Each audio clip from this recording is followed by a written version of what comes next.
A blade once trusted is the one that cuts deepest. A cup once shared can still be the vessel of poison. A shadow that once offered shelter may still eclipse the sun when least expected. So I ask you, my friend, when the hand you once clasped with trust delivers the wound that does not bleed but burns, what then shall you do? Will you let your soul rot with bitterness, or will you rise, tempered like steel, hardened not by hatred but by reason? Will you stumble into the pit of resentment, shackled by rage and regret? Or will you, like the iron forged in celestial fire, rise, not hardened by hate, but strengthened by reason, by discipline, by the eternal embrace of wisdom? In this mortal realm, betrayal is not a myth sung by bards, but a recurring thunderclap across the plains of human interaction. Every man, whether cloaked in silk or wrapped in rags, will meet it, and most will be consumed. But a rare few, those who dare to look betrayal in the eye and whisper, "I expected you," will master it. You have come seeking counsel. Know then that the voices of the ancients still echo through time, waiting only for those with the ears of understanding and the hearts of granite. They did not speak to soothe, but to awaken. Epictetus, once bound in chains, yet freer than kings, declared, "It is not things that trouble us, but our judgments about them."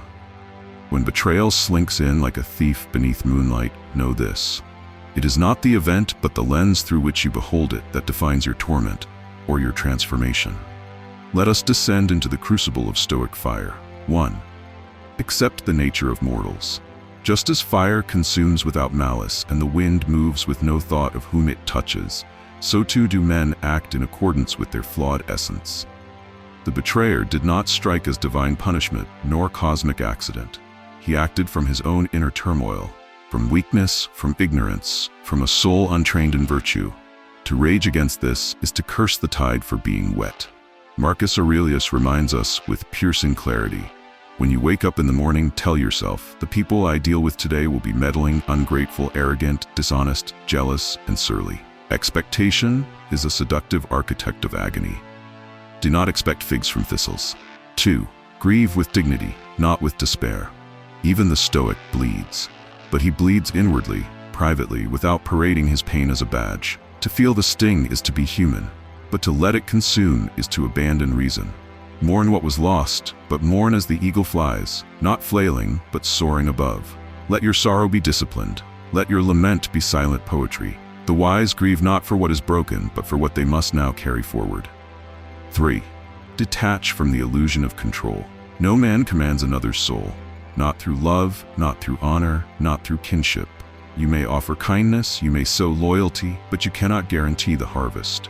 Each man chooses his own path, and often he stumbles. This is not your failure. Epictetus speaks thus: some things are up to us, and some things are not. Let the heart of another fall where it may. You need not fall with it. 4. Transform the wound into wisdom. Betrayal is not merely a blade, it is also a mirror. What truths has it revealed? What masks has it torn away? Do not recoil. Study it. Let the sting become scripture. What did you ignore? What did you tolerate? What strength must now awaken in you? Wisdom is not whispered in gardens, but hammered in the furnace of reality.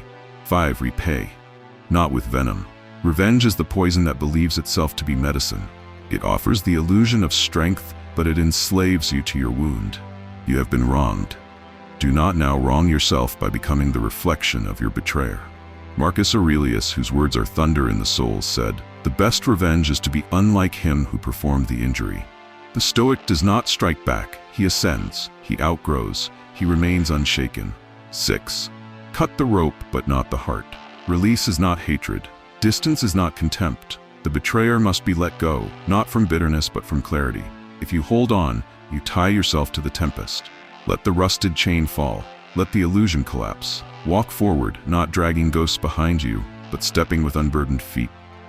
7. Reaffirm your own integrity. The world may falter. Let not your character follow. Do not become cynical. Do not become cruel. These are the final victories of betrayal, to twist your essence into its mirror. Let your virtue remain your standard. Hold it aloft like a torch in blackness. Epictetus teaches, if someone succeeds in provoking you, realize that your mind is complicit. Reclaim your sovereignty. 8. Reflect on impermanence. All things pass, friendships, affections, trust. Even the stars eventually fall. If you anchor your peace to the permanence of people, you build your fortress on sand. Embrace change, walk lightly, hold fondly, but release freely. Love deeply, but prepare to continue alone. 9. Guard the gates of your trust. Do not become a fortress sealed forever, but do not leave your gates unguarded. Trust is sacred. It must be given as one offers a flame, not to every open hand, but only to those who can carry it without extinguishing the light. Time tests all things. Let time be your sentinel. 10. Honor yourself with solitude. The deceiver departs, and in their wake, silence. Do not fear it. Embrace it.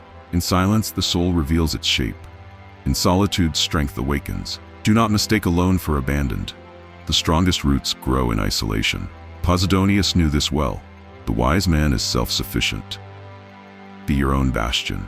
11. Extend compassion, even to the faithless. He who betrayed you is weak, not always evil, but weak. Weakness wears many masks: fear, envy, confusion. The soul that betrays is often the soul that cannot stand upright. Pity him, not in superiority but in comprehension. His journey is his own, and clearly it is dark.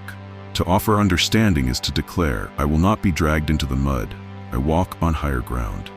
12. Let this be your ascent, not your end. Let the moment of betrayal be not your fall, but your flight. You stand now at a crossroad. Ahead, two paths. The road of resentment that spirals downward, or the ascent of wisdom that demands every step be earned. Choose ascent always. Use the wound as mortar, use the ache as iron. Build not a wall around your heart, but a citadel within it. And now, if these words have kindled something within you, something ancient, something defiant, something sacred, then do not let that flame flicker and fade. Tend it. Subscribe. Not as a gesture, but as an oath. Join the order of those who refuse to crumble. For the path ahead is long, and you were never meant to walk it alone. And if your spirit still yearns for deeper truth, if your soul still smolders with hunger for transformation, the next teaching awaits. It is not merely wisdom, it is fire. It will reshape how you grasp, how you desire, how you burn from within, and how you finally extinguish what has long consumed you. Do not stop, the journey only begins now. You are the lone traveler, but not the lost one. Like the unbroken chain, you endure. Subscribe and rise.